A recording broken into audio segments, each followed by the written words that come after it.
Boa noite, irmãos. Estamos aqui novamente para mais um domingo, mais uma palavra.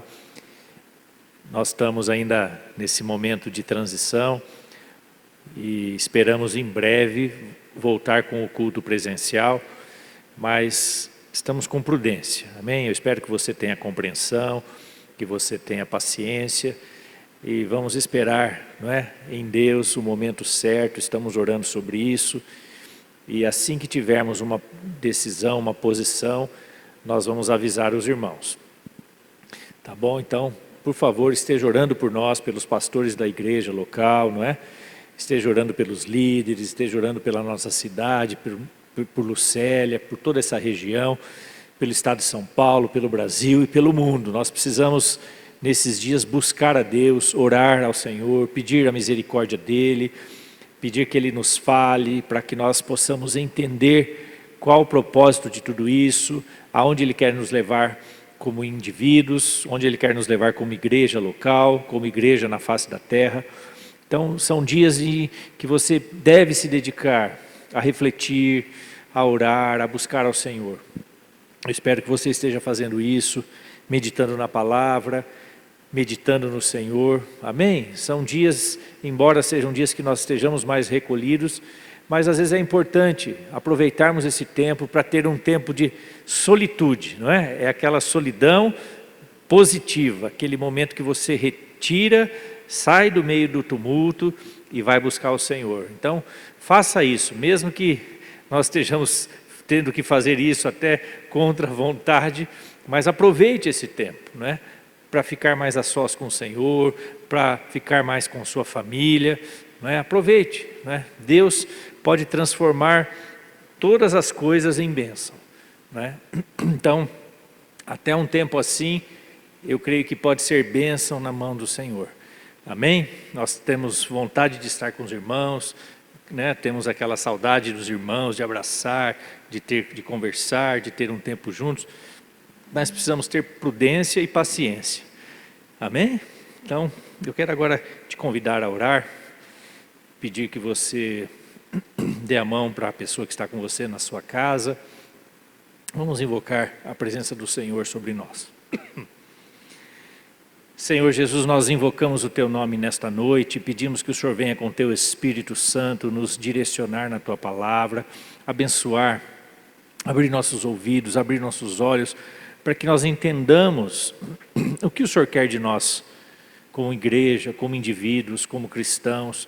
Senhor, abençoa todas as famílias da Tua igreja, todos aqueles que têm aliança com esta casa.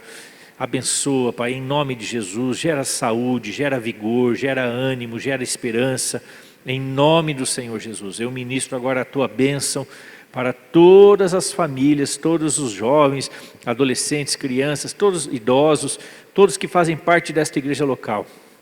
Estenda agora a Tua boa mão e os abençoe, Pai, em nome do Senhor Jesus. Amém.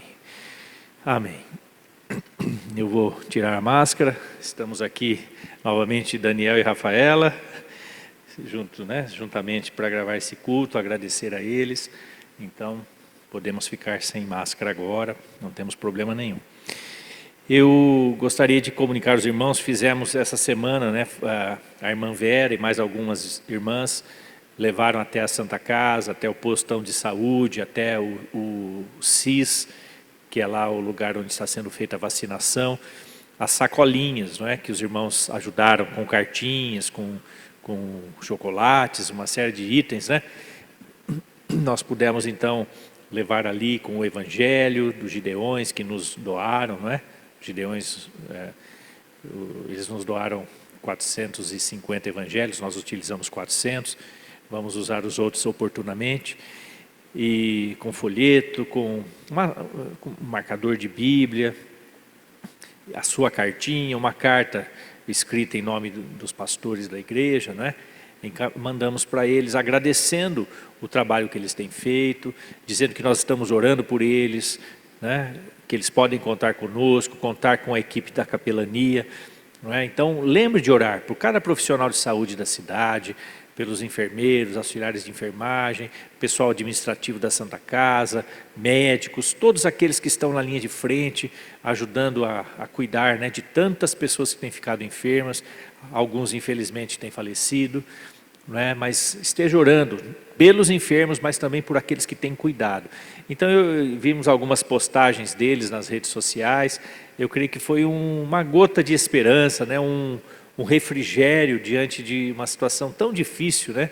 Você poder agradar, alegrar o coração de alguém, né? Então a gente fica muito feliz com isso e ora para que o Senhor, né, o Espírito Santo use essas ferramentas, né, para falar do amor de Jesus para cada um daqueles que recebeu, né? Então nós temos que pensar em outras iniciativas como essa, né? Lembrando que também continuamos assistindo algumas famílias com cestas básicas, quando nós nos trazem a necessidade, né? Então, se você tiver alimento para doar, né, você pode entrar em contato conosco. Nós temos muitas vezes comprado, né, a igreja tem comprado alguns para doar, alguns irmãos têm doado alimentos, cestas básicas prontas. Então, nós temos atendido várias famílias que nós nem conhecemos, mas quando sabemos, vem ao nosso conhecimento que essa família está precisando de alimento, precisando de algum auxílio, nós prontamente procuramos suprir dentro das nossas possibilidades. Então, sabe, irmãos, esse é um trabalho que a igreja precisa fazer. Isso faz parte daquela palavra que trouxemos domingo passado e que queremos continuar nessa noite, de cair na simpatia do povo. Uma igreja, para ela ser simpática, ela precisa ser empática. E empatia, e aí já estamos entrando na palavra, né? Empatia significa compaixão, significa se colocar no lugar do outro, significa sentir a dor do outro, significa por um momento você pensar no que o outro está passando e procurar pensar, puxa, como é difícil passar fome, como é difícil perder um parente, como é difícil, não é, ficar doente. Então, assim, empatia é você se colocar, se sensibilizar com a dor do outro. É uma palavra mais moderna para compaixão, não é? Então, muitas vezes nós usamos as palavras do jargão bíblico, né? E a sociedade vai mudando as palavras, começa a usar solidariedade, usar outros tipos de palavras mais contemporâneas. Nós temos que entender o sentido dessas palavras, para que nós possamos também usá-las no nosso contexto. Então, uma igreja que cai na simpatia de todo o povo, é uma igreja que tem empatia pelo povo, não é? Então eu quero reler o texto da semana passada, e nós vamos ler alguns outros textos também. Então, Atos 2, a partir do versículo 42, diz assim: todos se dedicavam, no versículo 41 diz que os que creram na palavra de Pedro tinha acabado de fazer uma pregação, foram batizados, e naquele dia houve um acréscimo de cerca de 3.000 pessoas. Então, numa palavra, numa pregação do apóstolo Pedro, 3.000 vidas foram agregadas à igreja. Uma igreja que tinha um núcleo central de 120 discípulos, mais ou menos, e um grupo um pouco maior de 500 pessoas. Então era um grupo relativamente pequeno dos discípulos iniciais de Jesus. Cerca de 500 pessoas estavam presentes quando Jesus foi elevado aos céus. Então, não era um grupo muito grande de discípulos, né, para atingir uma cidade como Jerusalém, que naquela época, calcula-se que tinha por volta de 100.000 habitantes. Era uma metrópole, era uma cidade muito grande para os padrões da época, né? Então, um grupo de 500 pessoas, de repente, uma pregação do apóstolo Pedro, e 3.000 pessoas, 6 vezes mais discípulos, né, convertidos, são agregados, são acrescentados de repente à vida da igreja. E aí diz que todos eles se dedicavam de coração ao ensino dos apóstolos, à comunhão, ao partir do pão e à oração. E havia em todos eles um profundo temor, e os apóstolos realizavam muitos sinais e maravilhas. Os que criam se reuniam num só lugar e compartilhavam tudo o que possuíam. Vendiam propriedades e bens e repartiam dinheiro com os necessitados. Adoravam juntos no templo diariamente, reuniam-se nos lares para comer e partiam o pão com grande alegria e generosidade, sempre louvando a Deus e desfrutando a simpatia de todo o povo. E a cada dia o Senhor lhes acrescentava aqueles que iam sendo salvos. Então você vê que era uma igreja que não era uma igreja muito institucionalizada, formal, né? Aquela coisa engessada, com diretorias, departamentos e isso e aquilo, e cheio de instâncias superiores. Não, era uma igreja que se movia no Espírito Santo. Havia uma liderança, havia uma hierarquia, os apóstolos estavam à frente, não é? E tudo mais, mas era uma igreja que funcionava como um organismo vivo. Não era uma organização morta, mas era um organismo vivo. Era algo vivo, era algo dinâmico, era algo vibrante, era algo que tinha a vida do Espírito Santo pulsando dentro dela. Por isso que essa igreja é admirável, por isso que essa igreja é a nossa referência até hoje, por isso que essa igreja não deve sair do nosso coração e não sai do meu coração. Esse é o padrão, essa é a referência que Jesus deixou para nós como igreja. E você vai descorrendo o livro de Atos, você vai vendo os feitos da igreja. Na verdade deveria se chamar Atos da igreja, não apenas dos apóstolos. Depois no capítulo 3 você vê que Pedro cura uma pessoa deficiente física, né?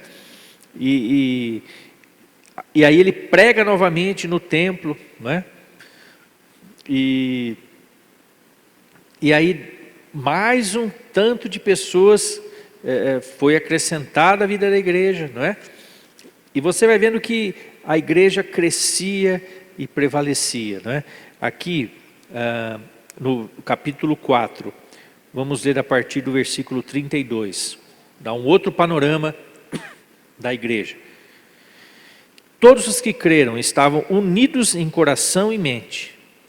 Não se consideravam donos de seus bens, de modo que compartilhavam tudo o que tinham. Com grande poder os apóstolos davam testemunho da ressurreição do Senhor Jesus, e sobre todos eles havia grande graça. Entre eles não havia necessitados, pois quem possuía terras ou casas vendia o que era seu e levava o dinheiro aos apóstolos, para que desse aos que precisavam de ajuda. José, a quem os apóstolos deram o nome Barnabé, que significa filho do encorajamento, era da tribo de Levi e tinha nascido na ilha de Chipre. Ele vendeu um campo que possuía e entregou o dinheiro aos apóstolos. Então, você vê que havia um só coração, uma só mente, né? Eles, um pouco antes aqui, você vê que Pedro e João foram presos, né? Quer ver? Não é aqui não, desculpa. Mas você vai vendo que havia, mesmo com oposições, com perseguições, os líderes religiosos, os líderes políticos, muitos deles não aceitavam esse crescimento da igreja, essa pregação com sinais e prodígios. Mas veja só, irmãos, não era algo encenado, não era algo que eles preparavam dessa maneira, era algo espontâneo, vinha do Espírito, era algo que o Espírito produzia através deles. Não havia preocupação com espetáculo, não havia preocupação com show, não havia preocupação com oba-oba. Era a vida do Espírito. Se o Espírito precisava fazer o lugar tremer, o lugar tremia, mas não tremia por causa das caixas de som. Tremia porque havia uma presença poderosa de Deus na vida deles, por causa da unidade que eles tinham, da santidade que eles tinham, do coração íntegro diante de Deus. Sabe, irmãos, uma igreja que cai na simpatia do povo, ela não é uma igreja que negocia princípios, nem que negocia valores. É uma igreja que se mantém íntegra nos valores do reino de Deus, mas que não é arrogante. Ela se compadece, ela tem compaixão, ela tem misericórdia daquele que ainda está perdido. Então ela tem uma palavra que atrai, ela tem uma palavra que direciona, ela tem uma palavra que aponta o caminho, mesmo sendo às vezes uma palavra dura. Porque veja só, a igreja precisa pregar a verdade, para que a verdade leve as pessoas ao arrependimento de pecados. Os pecados continuam sendo os mesmos. Os pecados não mudaram. Desde que o homem foi criado até hoje, os pecados que o homem pratica continuam sendo os mesmos. E a igreja precisa continuar chamando o que é pecado de pecado. Muitas vezes a igreja quer cair na simpatia do povo, não falando mais do pecado. Então começa a tratar pecado de problema, pecado começa a ser outra coisa a não ser pecado. Um erro, ele cometeu um erro. Não, ele cometeu um pecado. Ele está com um problema. O problema dele é um pecado ou é um problema? Pecado continua sendo pecado.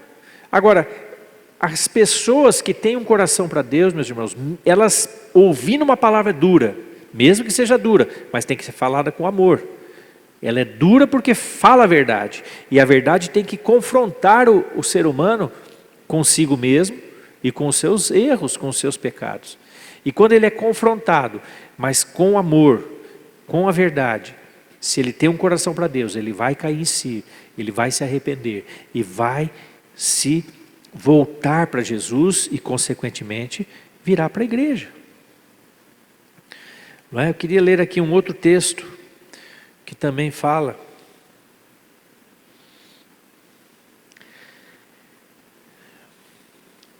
No versículo 5, eles foram chamados diante de um conselho, não é? De líderes judeus, não é?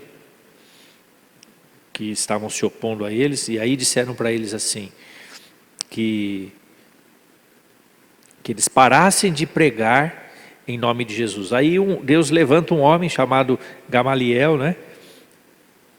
E ele fala assim, no versículo 38, capítulo 5, versículo 38. Portanto, meu conselho é que deixem esses homens em paz e os soltem. Se o que planejam e fazem é meramente humano, logo serão frustrados. Mas se é de Deus, vocês não serão capazes de impedi-los. Pode até acontecer de vocês acabarem lutando contra Deus. Olha só que homem sábio, né?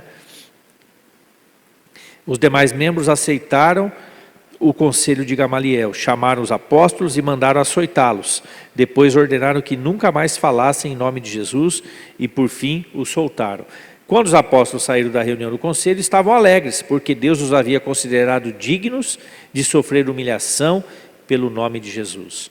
E olha o coração, olha a mentalidade. Eles foram açoitados e saíram alegres, porque tinham se achado dignos de sofrer humilhação por Jesus. E todos os dias no templo, de casa em casa, continuavam a ensinar e a anunciar que Jesus é o Cristo. Eles continuavam, eles pregavam, né? Eles não paravam de ministrar, não é? Aqui também, quando fala, nesse outro texto que nós lemos, não é? Que todos os que criam, onde está aqui?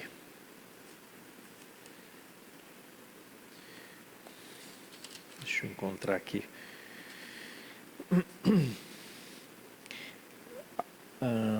Agora, não deixava de ter problemas no seio da igreja, não é? Havia também problemas. Eles tinham oposição externa e tinham problemas internos também. No capítulo 6 diz assim: à medida que o número de discípulos crescia, surgiam murmúrios de descontentamento. Os judeus de fala grega se queixavam dos de fala hebraica, dizendo que suas viúvas estavam sendo negligenciadas na distribuição diária de alimento. Por isso, os 12 convocaram uma reunião com todos os discípulos e disseram: nós, apóstolos, devemos nos dedicar ao ensino da palavra de Deus e não à distribuição de alimentos. Sendo assim, irmãos, escolham 7 homens respeitados, cheios do espírito e de sabedoria, e nós nos encarregaremos desse serviço. Então nós nos dedicaremos à oração e ao ensino da palavra. A ideia agradou a todos e escolheram Estevão, homem cheio de fé e do Espírito Santo, e também Filipe, Prócoro, Nicanor, Timon, Pármenas e Nicolau de Antioquia, que antes havia se convertido ao judaísmo. Estes 7 foram apresentados aos apóstolos, que oraram por eles e lhes impuseram as mãos. Assim, a mensagem de Deus continuou a se espalhar. O número de discípulos se multiplicava em Jerusalém e muitos sacerdotes também se converteram. Então você veja que À medida que ia crescendo, o crescimento era muito grande, eles não estavam dando conta de suprir todas as necessidades das pessoas de maneira rápida e igualitária. Então, os apóstolos falaram, não, nós temos que nos dedicar àquilo que é central, que é trazer a palavra, a direção, a visão para toda a igreja. Mas vamos levantar então 7 pessoas, 7 homens dignos, e pediram para que eles escolhessem. E eles logo encontraram esses homens de respeito, de respeitabilidade, e os apóstolos oraram sobre eles, impuseram as mãos sobre eles e os consagraram para fazer aquele serviço. Mas veja, irmãos, era algo espontâneo, natural na vida da igreja. O Espírito Santo agia de maneira tão intensa que o sobrenatural era normal para eles. E de repente esses homens então começaram a fazer o serviço de distribuição de alimentos. E a mensagem de Deus continuou a se espalhar, o número de discípulos se multiplicava e muitos sacerdotes também se convertiam. Então a cidade de Jerusalém começou a ser alcançada, porque uma igreja começou a ter empatia pela cidade. Não é? Então veja só, todos eram supridos nas suas necessidades, a ninguém faltava coisa nenhuma. Aqui não, veja só, era uma coisa espontânea, partia da generosidade que o Espírito Santo produzia no coração. Ninguém era obrigado a fazer isso. Sabe, irmãos, a doação, o serviço, o que nós fazemos para o Senhor e para os outros, para as outras pessoas, ela precisa ser fruto de generosidade, de algo genuíno, espontâneo, de amor, de compaixão, de misericórdia. Não pode ser algo forçado. Ninguém pode ser forçado a doar, ninguém pode ser forçado a repartir. A palavra nos exorta a sempre darmos com alegria os dízimos, ofertas que trazemos ao Senhor.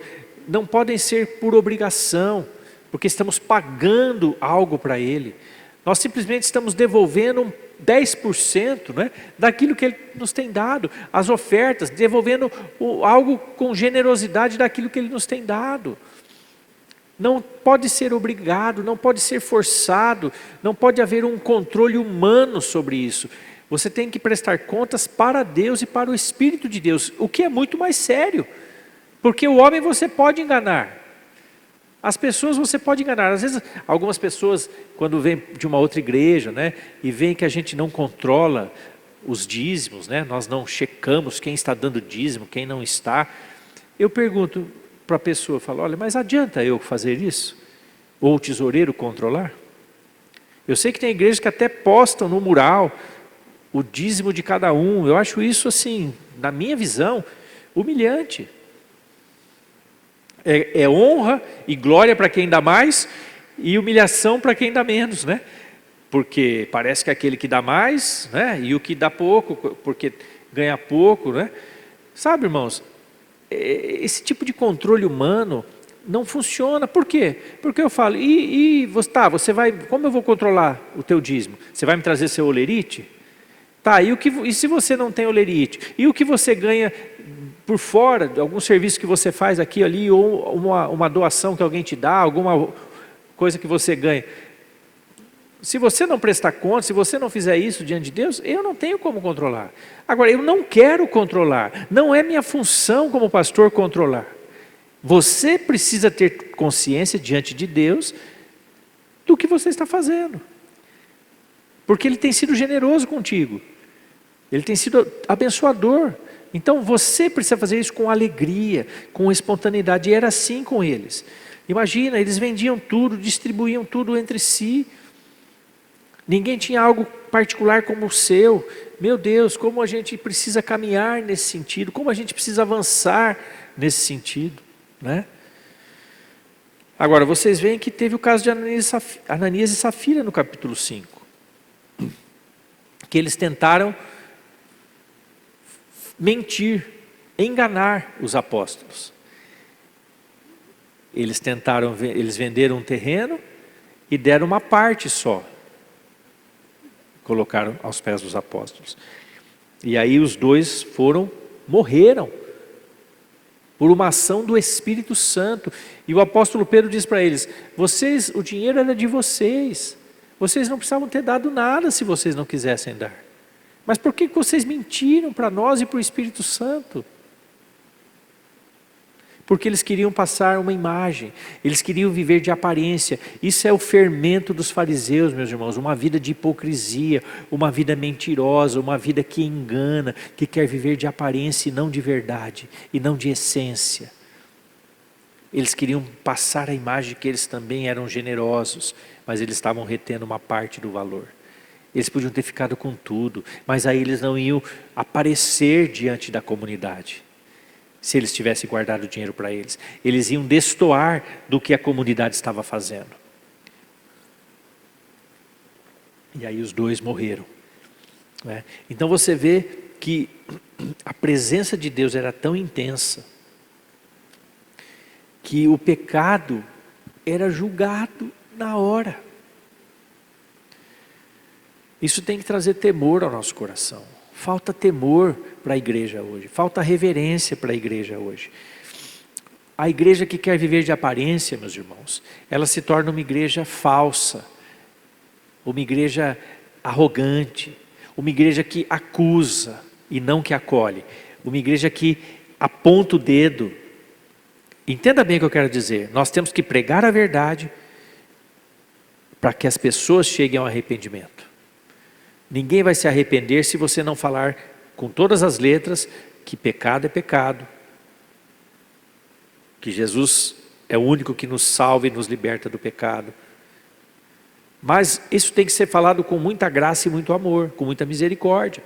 Você se esquece de onde você veio, aonde você estava quando Jesus te tirou da lama do pecado? Eu não esqueço. Eu nunca me esqueço de onde Jesus me tirou. Eu nunca deixo de dar graças a Ele, do lugar da onde Ele me tirou. Então, nós temos que ter muita consciência de que sem a presença do Espírito Santo nas nossas vidas, nós somos exatamente iguais a qualquer outra pessoa que não conhece a Jesus. Se Deus tirar o Espírito Santo de nós somos os mais terríveis dos homens e mulheres. Alguns um pouquinho melhores, alguns um pouquinho piores. Alguns têm um pecado mais educadinho, outro um pecado mais brutão, mais rústico. Mas todos nós, sem a presença do Espírito Santo, nos tornamos em terríveis homens e mulheres, como éramos antes de nos convertermos. Então, Ananias e Safira é o típico exemplo de fermento dos fariseus, de uma vida dupla, de uma vida oca por dentro, viver de aparências, viver de casca. Sabe, irmãos, a igreja, por isso que ela não pode ser uma organização, a igreja precisa ser um organismo. A igreja precisa ser viva, a igreja precisa ter vida, a igreja precisa ter a vida do Espírito Santo nela. Ela não pode ser uma organização, porque a organização ela é engessada, ela mata, ela sufoca. Eu não estou dizendo que a igreja não pode ser organizada, entenda bem o que eu quero dizer. Não quer dizer que tudo vai ser bagunçado, não tem horário para nada. Não é isso que eu estou dizendo. Organização é uma coisa. Um organismo, por exemplo, você habita num corpo. O teu corpo é um organismo vivo. O teu organismo, ele é extremamente organizado. Imagina como que esse organismo funciona. As células circulando pelo corpo, levando o sangue, né, até o coração, oxigenando o corpo, trazendo, os órgãos todos funcionando simultaneamente, gerando vida, pulmão, coração, fígado, rins. É uma máquina perfeita. O cérebro comandando tudo isso. Então, é um organismo vivo com muita organização, uma organização excelente, uma organização perfeita, uma organização feita por alguém muito superior a nós. Agora, é muito diferente de uma máquina, que também tem que ter organização, mas ela é fria. Ela não tem vida própria, ela precisa ser ligada, ela precisa ser desligada, ela precisa ser programada, ela precisa ser controlada por alguém que a crie, um homem que a crie. Ela precisa ter uma programação, ela não tem vida nela mesma. É uma coisa também organizada, mas não é um organismo. Então, a igreja, ela precisa tomar muito cuidado para não se tornar uma organização morta. Você veja, a igreja surgiu num tremendo mover do Espírito Santo. Mas se você acompanhar a história da igreja, por volta do ano 100, quando o último apóstolo, o apóstolo João morreu, e o apóstolo Paulo já começa a alertar, e os outros apóstolos, para o que viria depois deles. Viriam homens maus, homens que deturpariam a verdade, homens que começariam a desviar a igreja da verdade. Você vai ver que rapidamente a igreja começa a perder a vida, perder esse frescor do Espírito. E no século seguinte, no segundo século, já começam a entrar algumas heresias. A igreja já começa a perder essa vida abundante e começa a se tornar uma organização muito mais do que um organismo. Até chegar no cume, no topo, onde o Império Romano, o imperador Constantino, numa canetada, torna a igreja, o cristianismo, religião oficial do Império Romano. Então a igreja passa de perseguida à igreja do chega na idade. E de repente ela começa a perseguir. E você chega na Idade Média, a igreja se torna uma perseguidora, com o tribunal da Inquisição, não é? Com torturas, com queimando as pessoas na fogueira. Meus irmãos, aonde você acha espaço na palavra de Deus? Aonde Jesus deu alguma margem para você queimar pessoas que não professam a fé na fogueira? Aonde os homens e mulheres encontraram espaço na palavra de Deus? No Novo Testamento, não é? Porque no Antigo Testamento era uma outra dispensação. Você vê que Deus dava ordens diferentes ali. Mas Jesus, ele traz uma nova aliança, uma nova perspectiva. Ele condena a violência física. Ele condena Pedro quando Pedro leva 2 espadas. Ele deixa Pedro comprar para depois ensinar o princípio de não violência, de não usar armas. A nossa luta não é contra a carne e o sangue, o apóstolo Paulo diz, mas contra as forças do mal. Então, de repente, a igreja, que era uma igreja gloriosa, cheia da presença, ela se torna, de repente, a religião oficial do Estado, e ela se torna, a partir daí, perseguidora.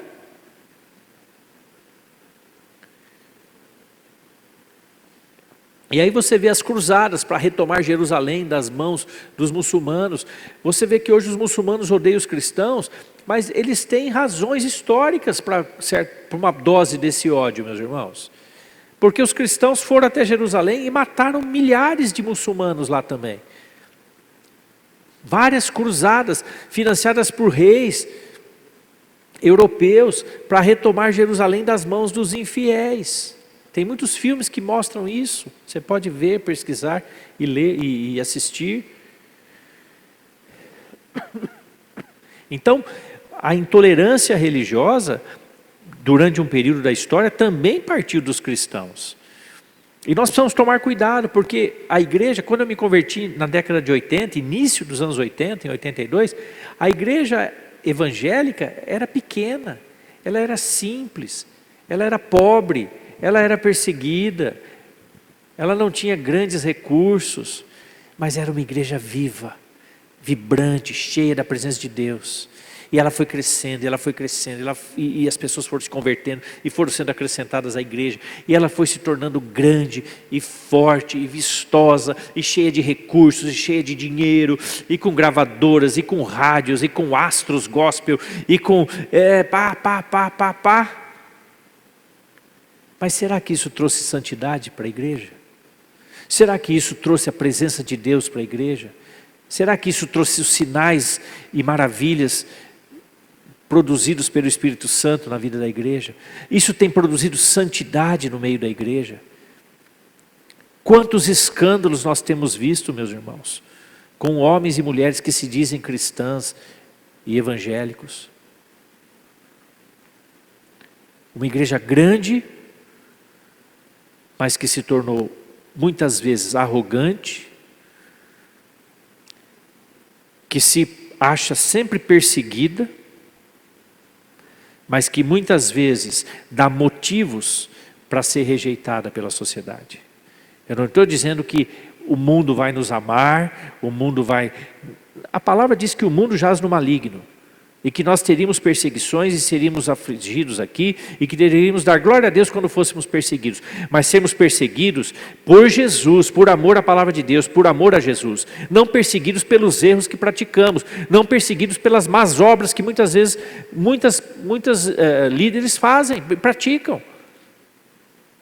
Ou é normal vermos pessoas tramando assassinatos dentro da igreja? Ou é normal você ver líderes que casam e separam como se fosse normal? Ou é normal vermos desvios de recursos no meio da igreja? E eu não vejo, isso não é normal. Uma igreja disputando politicamente, uma igreja querendo estar sempre bajulando o poder. Você não vê a igreja dos apóstolos bajuladora de reis, bajuladora de poderosos.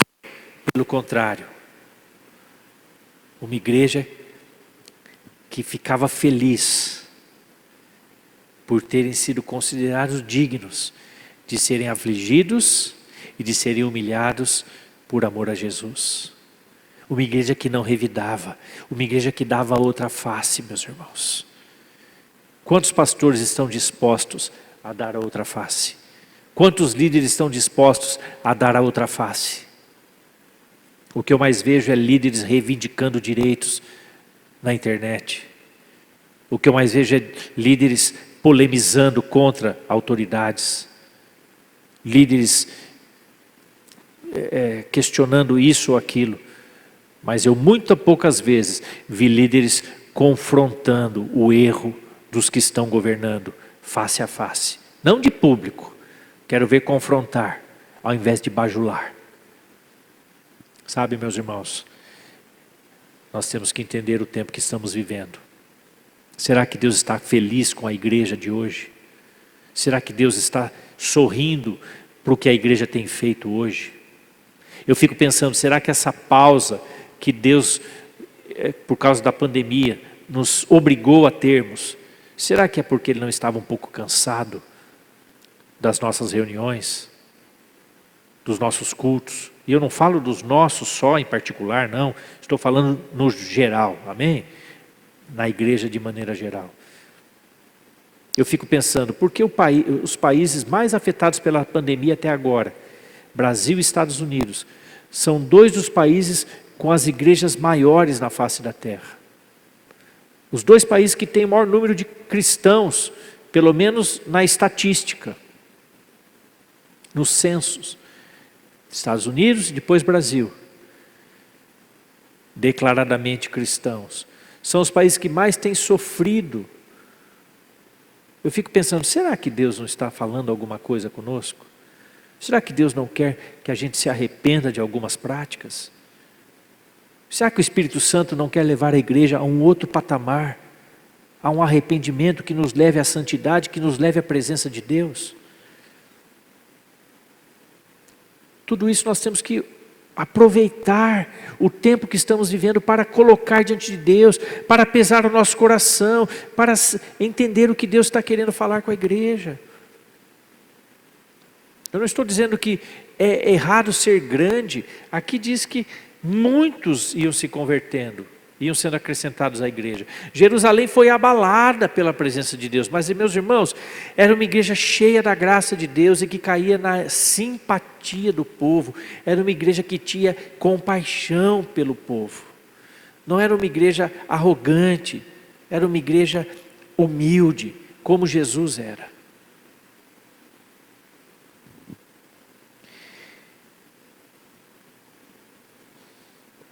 Eu vejo muitos líderes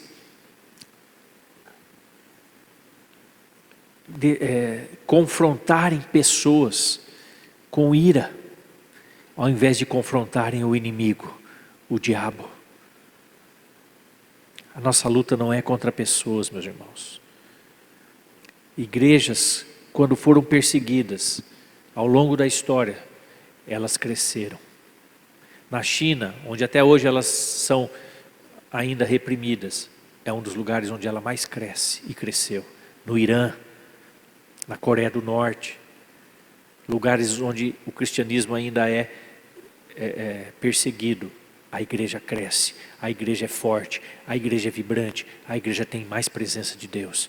Aqui no Ocidente, onde temos toda a liberdade, é uma igreja muitas vezes frouxa, uma igreja xoxa, uma igreja egocêntrica, uma igreja que não salga o mundo. Porque se nós salgássemos o Brasil como deveríamos, meus irmãos, esse país já seria muito melhor do que ele tem sido. Muito menos corrupção, muito menos desigualdade social, muito menos homicídios. O país que mais mata no mundo, onde tem mais mortes por homicídio no mundo, meus irmãos. Um país que tem a maior desigualdade social da face da terra, entre ricos e pobres. Isso não é normal. Aqui eles tinham tudo em comum, eles dividiam. A igreja tem dado exemplo disso. Você veja só, as pessoas acham que... Qual a diferença entre o comunismo e esse cristianismo aqui? O comunismo, as pessoas eram obrigadas a dar tudo que tinham para o Estado. Aqui, as pessoas davam para o próximo, generosamente, porque elas não queriam ser donas de nada. Elas entendiam que tudo que elas tinham vinha do Senhor. Havia um coração só entre eles, uma unidade perfeita entre eles, assim como o Pai, o Filho e o Espírito Santo tem entre eles. Meus irmãos, essa é a diferença, é o amor, é a empatia, é a misericórdia, permeando o relacionamento entre as pessoas, porque o Espírito de Deus está presente. Essa é a igreja. Sabe, meus irmãos, se você em algum momento perder a esperança na igreja, não é? Não que a igreja salve, a igreja não salva, quem salva é o Senhor Jesus Cristo. Mas a igreja é um reflexo, deveria ser um reflexo de Deus aqui na terra. Então às vezes você se frustre, se você se frustrar com a igreja em algum momento, e é normal que você se frustre, eu já me frustrei muitas vezes, não é? De ver coisas que não deveria ver no meio da igreja, em todos esses anos que eu já tenho de convertido. Vá para o livro de Atos dos Apóstolos, porque o teu coração vai se encher de esperança. Você vai ver uma igreja, e você vai ver se esses homens e mulheres conseguiram viver esse tipo de evangelho, há esperança para nós. Se humanamente é possível viver o evangelho nessa plenitude, nessa perfeição, nessa presença de Deus, nós também podemos atingir. A palavra diz que a glória da última casa seria maior do que a glória da primeira casa. A glória da última igreja, da igreja dos tempos do fim, da igreja que está preparando a volta do Senhor Jesus, vai ser maior do que a glória da primeira igreja. Meu irmão, é com essa igreja que nós temos que sonhar, é essa igreja que precisa encher o nosso coração, uma igreja em que não havia espaço para a mentira, não havia espaço para uma vida dupla, não havia espaço para uma vida falsa, não havia espaço para uma vida religiosa. Você vê que não era uma igreja que tinha rituais, você não vê aqui nenhuma descrição de como era a reunião deles. Em nenhum lugar na palavra de Deus, no Novo Testamento, você vai ver um modelo de reunião da igreja. Você vê princípios, por exemplo, quando os apóstolos estabeleciam alguém para fazer uma função, eles oravam e impunham as mãos sobre as pessoas que iam exercer aquele ministério. Por quê? Porque quando você impõe as mãos sobre alguém, é um princípio de transmissão da unção de Deus que está em você, você está repartindo um pouco da tua unção, da autoridade que há sobre você, você está delegando a autoridade para aquela pessoa exercer aquela função. Então você ora e impõe as mãos, é um princípio. Mas você não vê rituais sendo repetidos na vida da igreja. Eles tinham aqueles princípios de oração, comunhão, partir o pão e meditação na doutrina dos apóstolos, na palavra de Deus.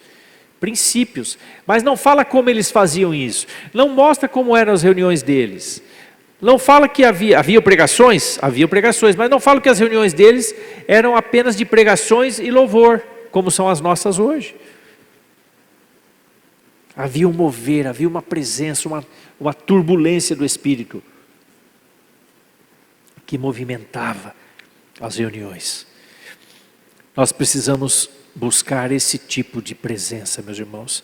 A igreja que vai preparar os tempos do fim, a volta de Cristo, vai precisar de mais unção para resistir aos tempos difíceis. Nós estamos vendo, não é, o que uma doença, como ela causa um alvoroço no mundo, como ela causa um problema sem precedentes na história. Eu não me lembro de um outro período assim, já vivi muitas turbulências no Brasil, né? O Brasil não é um país difícil de se viver turbulências, mas que durasse tanto tempo, com essa intensidade. Que nós estamos hoje nesse período, em abril de 2021, como se estivéssemos em abril de 2020, parece que estamos vendo o mesmo filme, não é? Novamente. Um ano depois, na mesma situação. A diferença é que agora parece que a doença está um pouco mais grave e nós temos a vacina sendo aplicada nas pessoas, num ritmo ainda lento. Agora, estamos assim, um ano se passou e nós parece que estamos no mesmo lugar. Então, a igreja precisa ter mais presença de Deus, para resistir a esses dias ruins. Eu nunca imaginei que nós fôssemos parar de nos reunir por conta de uma doença. Eu imaginava que pudesse ser uma perseguição política, alguma coisa assim no futuro, né? Mas nunca, embora a gente viva numa democracia, né? Porque era o que eu tinha visto em outros países, mas nunca imaginei que teríamos um problema sanitário. E que gerasse tanta polêmica, e que gerasse tanta confusão, tanta discórdia. Nós precisamos cada vez mais olhar para aquilo que nos pode dar esperança. Você precisa olhar para essa igreja de Atos dos Apóstolos e encher o teu coração de fé e de esperança. Se esses homens conseguiram viver nessa plenitude da presença de Deus, da santidade, nós também podemos. Mas há um caminho que temos que perseguir, de unidade, de arrependimento de pecados, de santidade, de empatia com esse mundo, de misericórdia, de compaixão, de generosidade. Nós temos que praticar esses princípios, meus irmãos. As coisas que estão registradas em Atos dos Apóstolos não aconteceram do nada. Havia uma base que foi preparada por Jesus para que isso acontecesse. Haviam 120 discípulos orando em unidade até que fossem cheios do poder. Eles estavam com medo, eles estavam escondidos, trancados dentro das casas, mas eles estavam em perseverança, obedecendo aquilo que Jesus falou para eles fazerem. Até que eles foram cheios do Espírito. Havia uma busca, havia perseverança, havia fé. Se você está frustrado hoje, até porque não está conseguindo se reunir presencialmente, se você se frustrou em algum momento da sua vida com a igreja, com irmãos da igreja, com pessoas que não te deram a atenção que você gostaria, que não foram generosas com você como você acharia que deveriam ser, que não estão tão santificadas como você, na sua ingenuidade, achou que elas estariam santificadas. Se em algum momento você se frustrou com a igreja, primeira coisa, perdoe aqueles que te magoaram. Perdoe se a igreja te fez algum mal.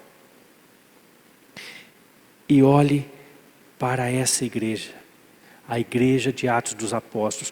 Olhe para a manifestação de Jesus através do Espírito Santo no meio da igreja. Veja o coração de Jesus pulsando no coração dessa igreja.